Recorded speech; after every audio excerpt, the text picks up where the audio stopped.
Eh bien, bonjour, bienvenue à tous, madame, messieurs, c'est la revue des grandes unes et c'est la avant-dernière édition de la semaine puisque nous sommes jeudi. Dans les kiosques ce matin, la presse est disponible. Le journal La Nouvelle Expression parle bien entendu de Monseigneur Samuel Cléda qui veut éviter une crise post-électorale. C'est le grand titre du journal. Lors de la conférence de presse donnée mardi dernier, l'archevêque de Douala et président de la conférence épiscopale nationale du Cameroun a appelé les acteurs politiques à se parler pour trouver une solution et éviter notamment des violences meurtrières au peuple camerounais. C'est en page 8 du journal. On parle également de remaniement avec des membres du gouvernement en ballottage. À l'issue de l'élection du 7 octobre dernier, le RDPC conserve la magistrature suprême. Toutefois, le verdict des urnes, si l'on s'en tient donc aux chiffres officiels, devrait avoir des conséquences pour certains membres du gouvernement et de l'administration publique. En page 9, le journal parle aussi de la crise anglophone, le marché central de Douala en difficulté, selon le coordonnateur de ce marché de la capitale économique du Cameroun. Cette crise a réussi donc à plomber les activités des commerçants de cet espace marchand. On peut lire tout cela en page 3 et on parle également de la CAN avec les U23. On convoque 35 joueurs chômeurs. Le nouvel entraîneur des Lions, Espoir, a donc dévoilé sa première liste constituée de joueurs locaux non compétitifs depuis au moins 3 mois. C'est ce que dit le journal ce matin, La Nouvelle Expression, qui est dans les kiosques également, tout comme bien d'autres tabloïds que je vous invite à lire. Dans le journal, dans les journaux, donc les informations, je veux dire, donc parlant notamment du quotidien de l'économie qui parle d'accompagnement avec les organisations internationales au secours des startups. Donc à lire aussi dans le même dossier ce matin, en parlant également de cette manifestation aussi, manifestation publique. Mauvais temps pour les partis politiques de l'opposition. Maurice Kamto, bien entendu, Cabral Libi, qui subissent en tout cas les affres ou les atrocités même des forces de sécurité à la suite de multiples conférences annoncées qui ne se tiennent presque pas. C'est ce que dit également le journal. C'est tout un dossier à lire dans le numéro du quotidien de l'économie de ce matin. Et puis le journal La Météo qui est dans les kiosques parle de présidentielle. C'est la météo sport parlant de Paul Biya qui stoppe le pénalty de Kamto. C'est le grand titre du journal avec des photos que vous aurez donc à découvrir aussi qui sont un peu amusantes mais quand même des photos qui sont là, qui reflète l'idée du journal. Le journal Mutation parle du septennat du 2018-2025. Que fera-t-il de son mandat? C'est une question ce matin. Le journal fait savoir que, bien entendu, à 85 ans, dont 36 ans au pouvoir, Paul Biya bénéficie à nouveau de la confiance du peuple. Donc les défis à relever sont nombreux dans la course contre la montre qui s'impose à lui finalement. Donc des réactions des acteurs politiques et même de la société civile et même des milieux d'affaires aussi à découvrir dans le dossier ce matin, le dossier qui est disponible de la page 7 à la page 9 et d'autres informations également. Donc parlant de Douala, la vie après l'incendie de Bessenguer, comment vivent ces populations, c'est la question également et je vous invite à lire l'article dans le journal de ce jour. Le quotidien du jour parle donc d'après la débâcle de la présidentielle. Le social-démocratique Front peut-il se relever? C'est une question, enquête au sein du parti au lendemain du rendez-vous manqué du 7 octobre dernier. Donc à lire dans le journal en page 4. Le journal parle également de l'éducation, des livres au programme toujours absents et aussi on parle d'une conférence de presse de Cabral Libi interdite du côté de Yaoundé. Voilà ce que la presse nous propose ce matin pour commenter des sujets et vous aurez aussi, je vous donne l'occasion d'aller lire Émergence qui est dans les kiosques qui parle du septennat, les grands défis que devra donc relever Paul Biya. C'est dans le même journal disponible ce matin. D'autres informations. Camille, bonjour. Bonjour Flavien Valonongo, bonjour téléspectateurs d'Equinox Télévision et bonjour Albert Zongang qui est revenu à la circulation. Il était pendant la période chaude. Il se dit qu'il était parti se mettre en sécurité dans la forêt sacrée de Bawang. Or, depuis hier, on l'a revu aller dans son bureau, vaquer à ses occupations. Non, il est revenu. Le conseiller stratégique de MRC est là, il vient là. C'est amusant, par exemple. En tout cas, on l'a compris, on l'a entendu, en tout cas, scléroné, en disant qu'il était menacé également. Bonjour. Bonjour Flavien et bonjour aux nombreux téléspectateurs qui chaque jour croissent et qui prennent même plaisir à regarder la revue de une. Moi, je voudrais avoir, pour aller dans la même lancée que le doyen, puisqu'il parlait de Bawa, j'ai envie ce matin d'avoir une pensée pour les chefs traditionnels de l'Ouest. Cameroun pour dire mon indignation. Vous avez vu comme la levée de bois vert ces jours-ci qui a contre certains chefs traditionnels de l'Ouest, notamment le chef Baham, qui est vilipendé, qui est sévèrement critiqué par ces populations. Je voudrais ici dire mon inconfort au regard des rapports incestueux que les chaufferies entretiennent avec le politique. On est en train là d'assister à une véritable désacralisation de nos chaufferies traditionnelles de l'Ouest Cameroun. C'est un mauvais signal, ce n'est pas très agréable pour la préservation des traditions et des us et coutumes. Ce qui m'amène à avoir une pensée pour quelques chefs traditionnels qui sont les fidèles téléspectateurs de cette revue des grandes unes. Je pense à Sa Majesté ils sont nombreux de toute façon. Les chefs je pense à Moumbe Focho David qui régulièrement sont des fidèles. Oui, ils sont fidèles. De toute façon, ils sont nombreux. Donc attention aux chefs, restez où vous êtes et faites attention à la politique. On aura l'occasion de leur donner la possibilité, de toute façon, puisqu'ils sont les gardiens de la tradition. Qui restent là-bas. Non, qui ne restent pas là-bas. Ils sont partout. Qui gardent la tradition, tout simplement. Alors, dans la presse également, qui revient sur le sujet, parlant de la sortie de Monseigneur Samuel Kleda, qui veut éviter une crise post-électorale. On l'a entendu, on l'a suivi sous toutes les formes, finalement. Il fait savoir qu'il se pose beaucoup de questions sur le score même qui a été annoncé dans le septentrion, notamment dans l'extrême nord. Et il constate que la vie est difficile de ce côté, mais comment est-ce qu'on peut avoir un score comme celui-là, notamment pour ce qui est du parti au pouvoir? Ça se pose des questions. De toute façon. Non, à mon humble avis, Monseigneur Kleda ne veut pas éviter qu'il y ait une crise électorale. Il est en train de retourner le couteau dans la plaie. Il est plutôt en train, son interview est plutôt pour fonction de chauffer la tête des Camerounais. Il ne peut pas, de sa position de prélat, de sa position de leader de conscience, dire que non, ces élections-là, vraiment, il y a eu tellement de fausseté que vraiment, ça n'a pas marché. Les gens n'ont pas voté dans le sud-ouest. On aurait dû annuler, on aurait dû écouter, comme si on n'a pas écouté les doléances du SDF, par exemple, devant le Conseil constitutionnel. Mais là où on sent qu'il veut vraiment jouer les iconoclastes, il dit qu'à l'extrême nord, il est impossible que le RDPC a pu faire un tel score alors que les gens sont là dans la misère qui sont enrôlés par Boko Haram.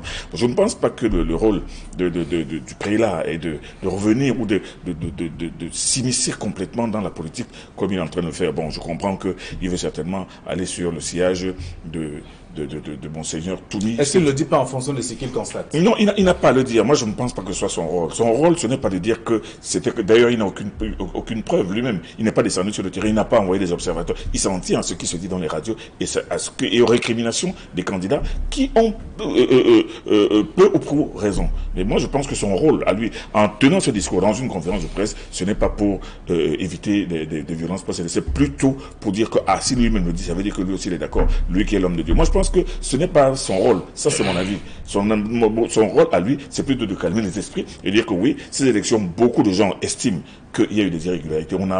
On a tous suivi le contentieux post-électoral. On a vu les exceptions et les récriminations émises par les candidats malheureux, mais ça a donné au moins l'occasion à la jeunesse camerounaise qui s'était un peu éloignée de la politique de comprendre comment ça se passe, mais pas de revenir, de ressasser et de remuer le couteau dans la plaie. Moi, je ne pense pas. Il parle de paix quand même avec ce titre de la nouvelle expression. Non, c'est le titre qui parle. Il veut éviter la crise post-électorale. C'est un titre quand même qui tient. Et qui tient magistralement, et je salue la nouvelle expression d'avoir donné la parole à Monseigneur Kleda. Je pense qu'il ne faut pas, contrairement à ce que le doyen essaie de faire, de banaliser les propos de Monseigneur Kleda qui, selon lui, se fie essentiellement de ce qu'il a suivi dans les radios et dans les télévisions. Non, il faut faire attention. Moi qui ai été socialisé dans un moule totalement catholique, je peux vous dire qu'il y a des endroits dans ce pays où vous n'avez pas d'école, mais vous avez une église catholique qui est présente. Donc l'église catholique est une des officines les plus représentées dans ce pays. Ils sont presque partout. Donc ils ont des représentants, ils ont des relais qui les permettent d'avoir un certain nombre d'informations. Donc il n'y a pas forcément besoin de télé ou de radio pour savoir ce qui se passe. Donc à ce niveau, il faut faire un peu attention quand Monseigneur Kleda monte au créneau pour dire ce genre de choses. Et j'ai commencé, il ne vous a pas échappé que j'ai commencé par rappeler aux chefs de rester chez eux. On a failli assister il y a quelques jours à une véritable crise dans la région de l'Ouest où les jeunes, par exemple, je parlais de Baham tout à l'heure, sont descendus pour aller mettre le feu à la chefferie parce que le chef Baham a donné des instructions de voter le RDPC, la population n'était pas d'accord. Donc il y a des crises post-électorales comme celle-là qu'il faut gérer. Donc ce n'est pas un propos banal. Et des exemples comme cela peuvent se multiplier dans l'ensemble du territoire. Et donc il est de bon ton que l'Église, qui est dans son rôle d'apaisement, appelle les gens à un peu plus de calme et de sérénité parce que personne n'a intérêt à ce que ce pays s'embrase. Et pire encore, si vous avez suivi ces dernières 48 heures comme moi, le MRC n'entend pas s'arrêter après l'approbation des résultats. Donc il se murmure qu'ils aient envie d'aller plus loin que ça pour revendiquer cette victoire, contrairement au SDF de 92. Donc il y a des relents de contestation comme ceux-là qui peuvent qui peuvent être la conséquence d'un désastre. Et donc, il est de manière naturelle que j'allais dire que l'Église monte au créneau pour refroidir les ardeurs. C'est de son rôle et c'est de bon ton. J'en venais justement à rappeler en fait à Camille que l'Église a quand même des observateurs. On parle de justice et paix qui doit également rendre compte, je voudrais dire son rapport, qui est également attendu par la conférence épiscopale pour faire une sortie officielle ou un peu plus grandiose que ce qui a été fait par le prélat hier. Ces observateurs étaient dans tous les bureaux de vote de Grand Nord, dont Monseigneur Clédapart lui dit pas de la misère des gens et des jeunes qui sont embrigadés par Boko Haram. Non, moi je pense qu'il ne faut pas... Vous le révélez très souvent, vous qui faites je fais souvent cette ligne. Non. Vous vous rappelez quand même que les routes ne sont pas bonnes. Elles ne sont il y pas a bonnes. quand même des problèmes là-bas. Il y a des problèmes de l'Église est présent où l'État est absent. Il y a des problèmes. L'Église est présent où l'État est absent, très souvent. Non, écoutez, moi je pense que le discours de Monseigneur Clédapart est un discours réducteur, c'est un d'apaisement. Non, il n'apaise pas. Il n'apaise pas en disant que, écoutez, le RDPC ne peut pas avoir gagné. Il ne peut pas prendre position. Il n'a pas à prendre position. Il a plutôt à dire aux gens que ce qui s'est passé, les partis politiques disent qu'il y a ceci, il y a ceci. Les observateurs disent qu'il y a ceci. Moi, je pense qu'il faut que les gens se calment et s'organisent mieux pour d'autres élections. Il n'a pas à revenir là-dessus et à ressasser les mêmes choses. Moi, je pense que ce n'est pas son rôle, lui, qui est là au service de Dieu. Lui, il est en train de s'intéresser aux affaires de César. Qu'est-ce qu'il devrait faire? Je dis que... Non, pas se taire. Il devrait même d'ailleurs parler même sur sa chair et dire aux gens qu'écoutez, des élections qui viennent de se passer. Il y a même des gens qui ont dans l'idée et dans la tête de pouvoir faire des revendications violentes. Or, un pays avec les problèmes que nous avons, si aujourd'hui il y a de la violence dans les rues pour revendiquer ce que les gens peuvent considérer comme une victoire, vraiment, ce ne sera pas pour construire le pays. Moi, je pense que son discours, c'est de dire... un discours... Non, je suis désolé. On est en train de dire, on est en train de donner son point de vue en parlant des résultats, en parlant des combines, en parlant des problèmes qui font que le RDPC ne peut pas avoir tel score. C'est-à-dire qu'il prend position contre le RDPC et contre le chef de l'État. Il fait un constat. Non. Monseigneur Cléda commente les faits et les chiffres tout simplement. Il ne les invente pas. Il est totalement surréaliste et je suis d'accord avec lui de penser que dans une région où les gens étaient terrés chez eux, le sud-ouest, le RDPC a 81% de voix et dans le nord, 77%. Donc, il s'insurge contre ces faits. Vous avez suivi comment le témoignage de l'ancien bâtonnier du SDF, l'ancien bâtonnier qui était le premier à prendre la parole au nom du SDF, qui dit, voilà, Maître Sama, qui disait qu'il n'a pas pu sortir chez lui pour aller voter. Lui qui bénéficie d'un certain nombre de privilèges que les simples citoyens n'ont pas. Donc les populations ont été interdites de vote chez eux. Donc il n'est pas possible que dans ce climat comme celui-là, et des cas comme cela sont légion, les gens n'ont pas pu aller exprimer leur vote. Et donc il estime, Monseigneur Cléda, il a raison, que le SDF aurait dû être écouté. Au moins pour ce recours-là. Ce n'est pas son rôle. Non, c'est son rôle. Non, il demande aux gens de se parler. Il commande des commentaires. De se parler, de s'écouter. Non, il n'a pas demandé. Mais qui disent aux gens de s'écouter. S'ils le disent sur sa chair, mais pas dans une conférence de presse où il doit un droit que la plupart de ces gens viennent après se confesser à l'église. Hein. Et donc les prêtres ont beaucoup de choses. Il faut qu'ils les attendent au confessionnal. Parlez-vous, écoutez-vous. Vous savez bien que vous parlez de l'avenir. Vous parlez de l'avenir, la vision au passé. Voilà. Alors, c'est ce qu'il fait, je pense. Ça, ce n'est que mon avis, ce n'est que ma lecture. Moi, je pense qu'il n'est pas dans son rôle. Ici, il n'est pas au confessionnal. Il est entré, il prend posture, il prend position ouvertement. C'est tout. C'est ce que je dis. Il rappelle ce qui peut pousser à l'embrasement. Et il dit, bon, écoutez, voilà ce qu'il faut faire. Tous les éléments semblent réunis pour qu'il y ait un embrasement. Donc, simplement, Camille. Donc, ça, en page 8, l'article et le titre de la nouvelle expression, vous l'avez dit, donc une crise qu'il faut éviter. Qui veut éviter une crise post-électorale. Donc, c'est une manière pour lui de contribuer au retour à la paix et à l'apaisement, à travers notamment... Il ne veut pas que Monseigneur Toumé s'est inscrit dans la même dynamique. Quand il organise sa fameuse rencontre dans le sud-ouest, dans la même logique où il fallait que les gens se parlent et s'écoutent. Donc dans l'église, il s'inscrit dans la même dynamique de l'église pour ramener les gens à plus de paix et de sérénité. Très bien. Alors, donc, l'article est contenu en page 8 du journal La Nouvelle Expression, le même journal qui parle de remaniement avec des membres du gouvernement qui reviennent également sur le fait, qui sont en ballotage. À la suite notamment de ce qui s'est passé le 7 octobre dernier, on a vu, seulement aujourd'hui, ce sera en fonction du travail effectué par tout un chacun dans sa localité. Non, moi, les gens, évidemment, tout le monde est en train de spéculer sur le prochain gouvernement qui va fatalement arriver. Mais pour terminer, en fait, je n'avais pas terminé sur le oui, nous allons revenir. Nous allons revenir. Alors, je disais donc... ce que vous voulez dire. Je disais donc... il est curieux que les gens estiment que les ministres pourraient être reconduits ou virés de leur poste à cause des résultats qu'ils n'ont pas pu obtenir sur leurs fiefs respectifs. Moi, je pense que c'est une absurdité que de transformer les ministres en militants de partis politiques. On a vu le ministre d'État, Laurent Esso, ici, qui est le coordinateur des activités du RDPC dans le littoral, et le littoral a perdu lamentablement devant le MRC. Mais seulement, il ne faut pas globaliser cette défaite, cette déconfiture du RDPC. Parce qu'on a vu, par exemple, à Douala, dans le Vouri, parce qu'au-delà du mauvais résultat du RDPC dans le littoral, mais dans le Vouri, on a vu, par exemple, Douala Premier, où il y avait des élus, comme Thomas Tobo-Youm, Alberto Colin, Samadokara,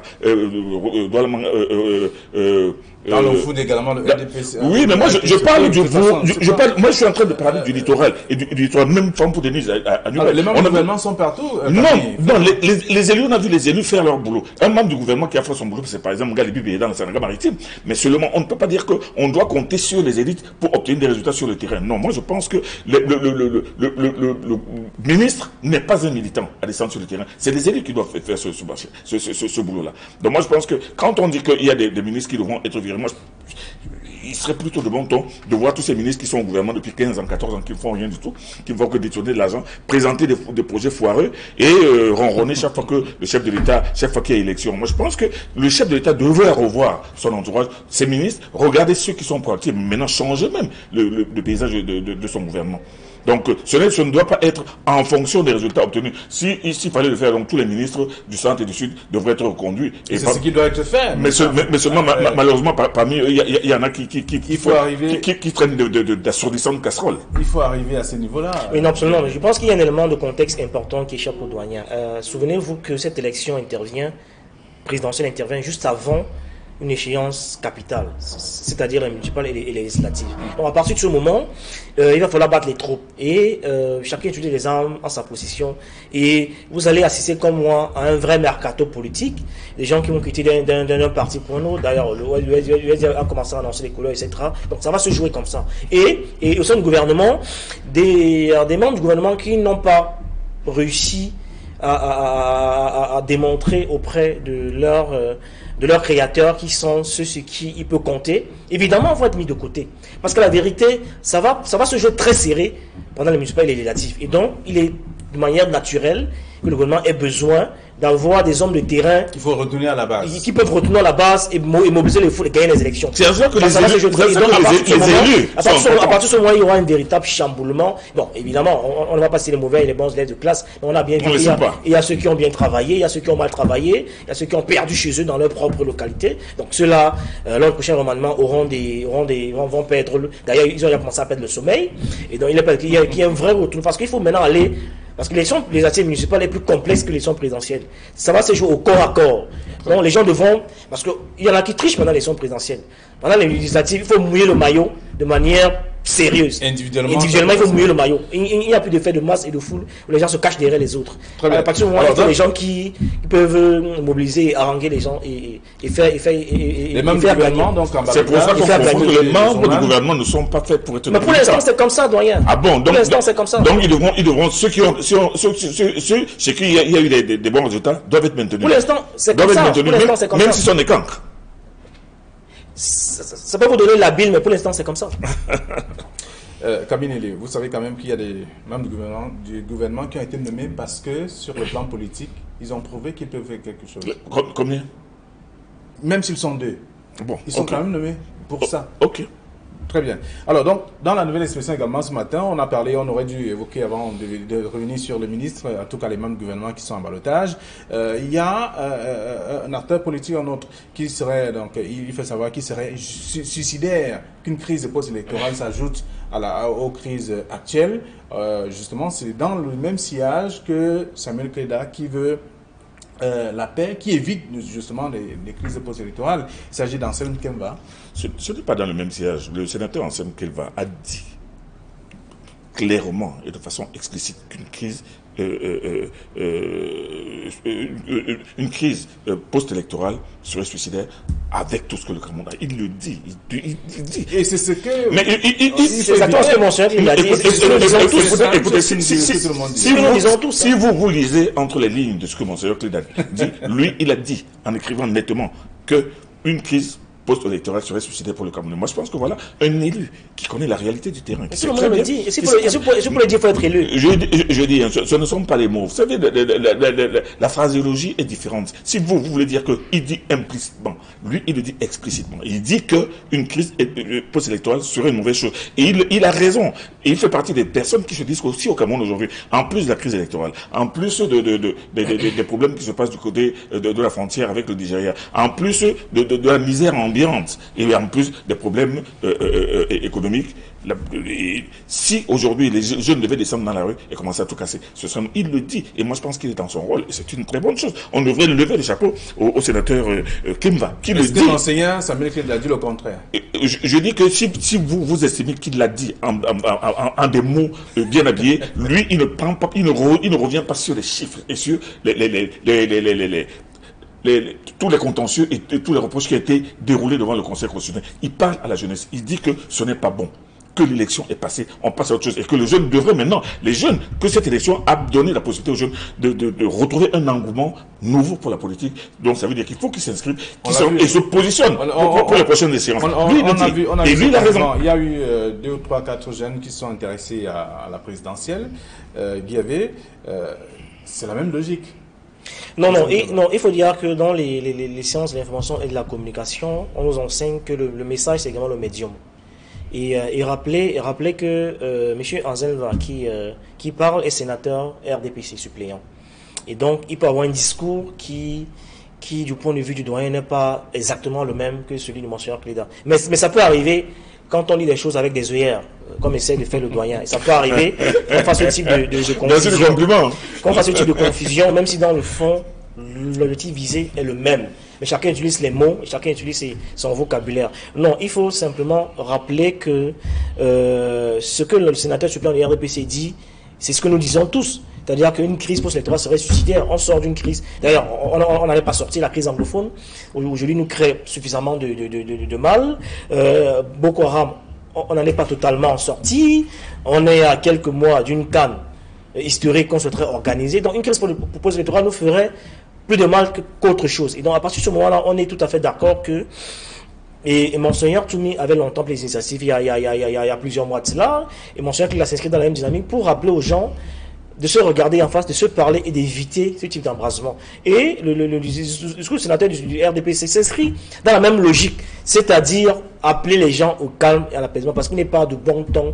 Parce que j'entends depuis quelques jours des gens commencer à surnommer le professeur Moïse Kamto Jean Pink. J'imagine qu'il est encore en train de chercher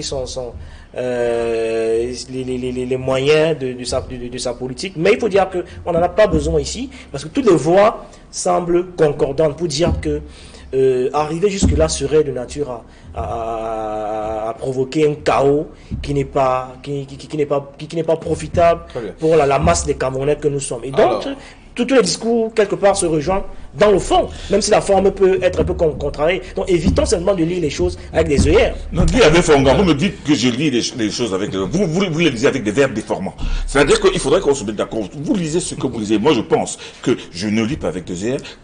Si vous le dites, moi, je pense que vous lisez aussi les choses avec des verbes déformants. C'est-à-dire, pour vous, vous rapetissez ce que vous voulez, ou vous grossissez ce que vous voulez. Moi, je pense que le rôle de Monseigneur Cléda, ce n'est pas de faire de la politique, mais c'est d'apaiser les gens. C'est ce qu'il dit. Le discours qu'il a tenu dans une conférence de presse, je suis désolé, il n'est pas pour apaiser les gens, parce que quand il revient... C'est un homme de Dieu. Oui, mais un homme de Dieu, justement. Il ne devrait même pas constater, le constat a déjà été fait. Il devrait dire aux gens, pardon, ne brûlez pas ce pays. Continuez. Dans le cas là, Toumi n'est pas dans ce rôle d'organiser la conférence. Ne confondons pas. Toumi n'est pas dans son rôle. Toumi n'est pas Cléda. Cléda n'est pas Toumi. Même si Cléda veut faire comme des religieux, ils sont les religieux tous. S'il vous plaît, nous allons évoluer. Alors, les lecteurs vont lire. C'est que la presse a... Ils se fait leur propre religion.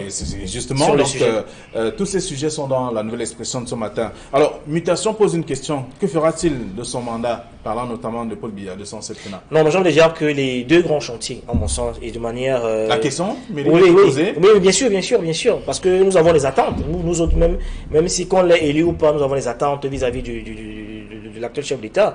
Et tout être normalement constitué devrait le remarquer. C'est-à-dire qu'il y a deux chantiers phares qui attendent le président de la République. On l'a presque pas entendu sur la crise anglophone, mais on espère qu'au lendemain de sa prestation de serment, il va rapidement s'attaquer à cette crise-là pour trouver une solution telle que nous le souhaitons tous.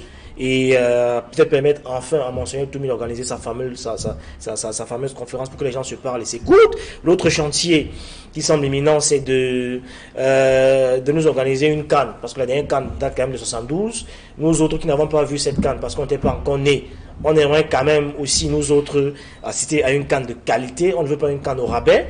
Donc, il devra aussi rapidement s'attaquer à ce chantier-là. Et vous voyez que les deux événements sont liés. Et rassurer les bailleurs de fonds, les partenaires, notamment la CAF, que la CAN pourra se jouer même dans les régions anglophones. N'oubliez pas qu'on est un star d'Alimbe. Donc, de ce point de vue, ça va bon, il y a un troisième chantier qui est subsidiaire, c'est le remaniement ministériel, dont le corollaire sera l'élection municipale et législative. Donc, ce seraient les trois grands leviers sur lesquels le chef de l'État devra rapidement s'appuyer pour se mettre au travail et s'entourer d'une équipe qui permettra d'atteindre ses objectifs. Est-ce que le titre de mutation aujourd'hui renseigne? C'est une question. Moi, j'avais posé une question. Que fera-t-il de son mandat? J'ai posé une question au lendemain du verdict du Conseil constitutionnel. Que fera-t-il de sa victoire? Que va-t-il faire de sa victoire? Il peut pas la transition aussi, on peut le dire. Oh, transition, pas transition, il va partir un jour. Le problème n'est même pas lui. Il partira même peut-être plus tôt que c'est ce qu'on dit. Mais le problème n'est pas à ce niveau. Moi, je pense que la CAN n'est pas une priorité pour le Cameroun. La CAN n'est pas une priorité. La CAN, vous savez que le football a été servi dans ce pays pendant trop longtemps comme une sorte d'opium qui a endormi les gens et qui a permis les gens. Il s'agit du respect de la parole donnée. Et qui a fait. Il s'agit du respect de la parole donnée, pas de priorité. Non, qui a fait que les gens. Donc, il a promis de le faire. Il a promis, mais s'il ne peut pas le faire, il a promis, depuis 4 ans qu'on a donné cette coupe, l'organisation de cette coupe au Cameroun, les travaux n'ont pas avancé. Non, moi je voulais dire qu'on ne peut pas mettre comme priorité pour le président le remaniement et l'organisation de la CAN. Non, moi je pense qu'il a beaucoup d'autres choses, beaucoup plus importantes à faire. Regarder les Camerounais, remobiliser les Camerounais, rassurer les Camerounais, leur dire pourquoi maintenant il veut faire les choses. Et maintenant, définir de façon explicite ces fameuses opportunités, parce qu'il nous avait parlé d'ambition. Il nous avait parlé d'ambition et de réalisation. Bon, maintenant, ils nous parlent d'opportunités, qui définissent un peu ces opportunités, qui disent comment ces opportunités vont changer le quotidien des Camerounais. Ils vont mettre rien ne peut se faire dans la guerre, rien. Les Camerounais, oui, mais rien ne peut se faire tant que le pays est divisé. Rien. Nous disons rien ne peut se faire. Nous disons que depuis le début, il n'a pas, lui, fait beaucoup d'efforts pour apaiser la crise anglophone. C'est maintenant ou jamais. C'est maintenant ou jamais. Il est acculé à le faire. Le pays ne peut pas fonctionner comme ça. C'est pour ça que je suis en train de dire que, pour moi, le football n'est pas une priorité. Il y a des choses intérieures qui sont beaucoup plus pressantes et beaucoup plus importantes que le football qui est une sorte de jeu de cirque pour amuser les gens. Mais en réalité, il y a des problèmes. Alors, prioritairement, ça peut être quoi? Mais prioritairement, la restructuration du tissu économique. Trouver du travail. À mener les investisseurs à venir au Cameroun et dans ce climat créer des emplois. Non mais écoutez, le Cameroun n'est pas en guerre. Ne soyez pas maniaques. Le Jicam nous a donné les chiffres qui font froid dans le dos. Le manque à gagner la crise anglophone. Non mais la crise anglophone les chiffres du Jicam font froid dans le dos. A un impact sur l'activité économique. Mais seulement moi je dis que ce n'est pas tout le pays qui est en guerre. Le jeune qui a Douala qui cherche du travail, il n'est pas en guerre. Il vit la crise. Et puisqu'il a trois cousins chez lui, mais c'est de ça que je parle. Chez lui qui sont venus habiter chez lui. Il vit la crise. Je dis donc, lui, il a trois neveux qui sont venus habiter chez lui. Il vit la crise. A le devoir. Il vit la crise. De voir tout ce qui lie, tous les éléments liés qui font que le Cameroun aille mal. Moi, je pense que c'est les priorités. Il faut qu'il se mette au travail, qu'il appelle des gens compétents autour de lui pour dire que, bon, mais écoutez, qu'est-ce qu'on peut faire? Parce que lui, il n'a pas la science infuse. Il ne pense pas tout seul. Il faut des gens autour de lui qui sont suffisamment inventifs pour lui permettre de mieux conduire le Cameroun. Mais c'est pas le football. Le jeune qui a Douala a depuis un an reçu 3 neveux qui viennent du sud-est et du nord-ouest. Donc il vit la crise dans sa chair. Il n'en est pas éloigné. D'une manière ou d'une autre, et lui-même ne travaille pas. D'une manière ou d'une autre, tous les Camerounais vivent cette crise. Tout le monde vit cette crise. Il faut commencer par là, en tout cas pour évoluer et avoir le tissu économique de qualité. Absolument, sans ça on ne peut rien faire. Alors, donc c'est un chantier important. Mutation de ce matin. Donc, que fera-t-il de son mandat? C'est la question. Son septennat 2018-2025.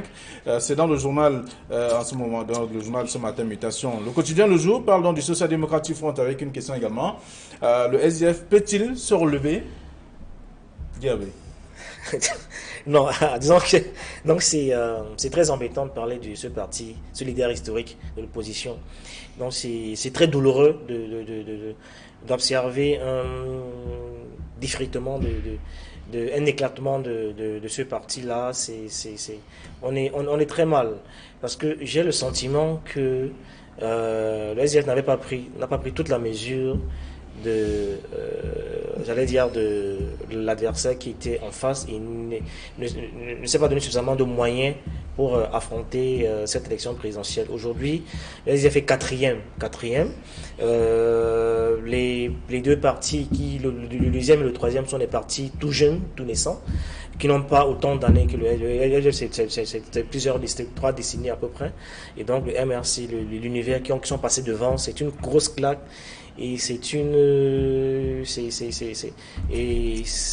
douloureux d'en parler parce que vous voyez, il faut repenser le SDF. Et encore aujourd'hui, vous avez dû observer comme moi les sons de cloche dissonants qu'on commence à observer dans le parti entre Jean-Michel Nietzsche, le coordinateur du parti. J'ai suivi encore quelques jours la démission d'un député du SDF qui a publiquement déclaré qu'il rejoignait le MRC. Je pense que ça va être encore davantage difficile. Il y a le NEC qui a annoncé dans quelques jours. Il y a des sanctions qui vont être prises à l'endroit de quelques cadres du parti. On avait vu le parti divisé depuis le lancement de cette campagne, bien avant la campagne électorale. Alors, donc, le jour a bien fait de poser la question. Il y en a qui j'allais dire, bon, je ne sais pas si d'ici déjà par le mur, mais qui de plus en plus parlent d'une nupécisation du SDF. Tous les éléments semblent réunis pour que on en arrive là. Attendons les décisions qui sortiront du NEC qui est annoncé dans quelques jours. Peut-être que on va trouver un climat d'accalmie. Mais le fait que les cadres du parti s'affrontent comme ça à ciel ouvert. Je prends pour exemple le meeting du SDF qui avait été annoncé par Jean-Michel Nietzsche, qui a été, et quelques jours après, un autre communiqué du coordinateur du SDF a été publié pour se désolidariser de Jean-Michel Nietzsche en disant ce qu'il dit n'engage que lui avec des missions qu'on a vu ça. Et là, vous avez vu la lettre un courrier des ressortissants du SDF de l'Allemagne qui demandait la démission, etc. Donc, il veut dire qu'il y a des éléments comme ceux-là qui craignent qu'on en arrive à une nupécisation du SDF. Ce serait pas bon pour la vitalité démocratique du La question du quotidien du jour, veut savoir, en tout cas, c'est certainement de savoir si aujourd'hui la position du SDF actuel peut être redressée. C'est-à-dire puisque le SDF est presque couché. Quelle position? Ça veut dire que quand quelqu'un tombe, il doit se relever. Bon, moi, je pense que non, je ne vois pas la question. Ma réponse, pour moi, n'est pas aussi compliquée que cela. Je pense que le SDF vient de subir un premier revers, son premier revers électoral. Ce n'est pas parce qu'il a été battu à l'élection qu'il ne peut pas faire des résultats dans les législatives et dans les municipales qui arrivent. Le SDF avait bien été candidat à la présidence de la République, mais ça n'a pas empêché qu'il ait des députés à l'Assemblée nationale et des maires partout à travers les communes. Moi, je pense qu'aujourd'hui... Sauf qu'à l'époque, le SDF perdait les élections, mais restait deuxième. Oui, mais...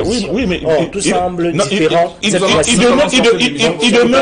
demeure toujours deuxième à l'Assemblée nationale. En attendant les prochaines. En attendant les prochaines, c'est pour ça que moi je dis qu'il ne faut pas enterrer le SDF. Le SDF, c'est un parti qui a subi son premier revers électoral, mais ça ne veut pas dire qu'il est fini. Donc moi, je pense qu'on peut se demander comment il va faire pour qu'il reprenne sa place. Mais moi, il ne faut pas lire à travers les démissions d'un député qui quitte le SDF pour aller dans le MRC. Moi, il y en a encore un autre hier qui a quitté le SDF pour aller dans le RDPC. C'est le député Edimon de Bonabéry. Ben, moi, je dis qu'il ne faut pas voir les choses sur ce prisme assez réducteur. Le SDF est un grand parti qui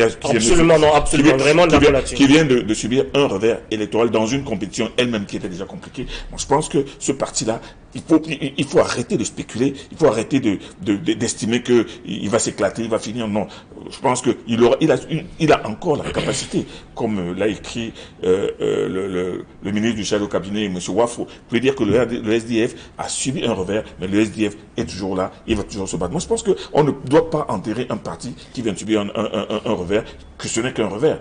Alors, moi, je pense que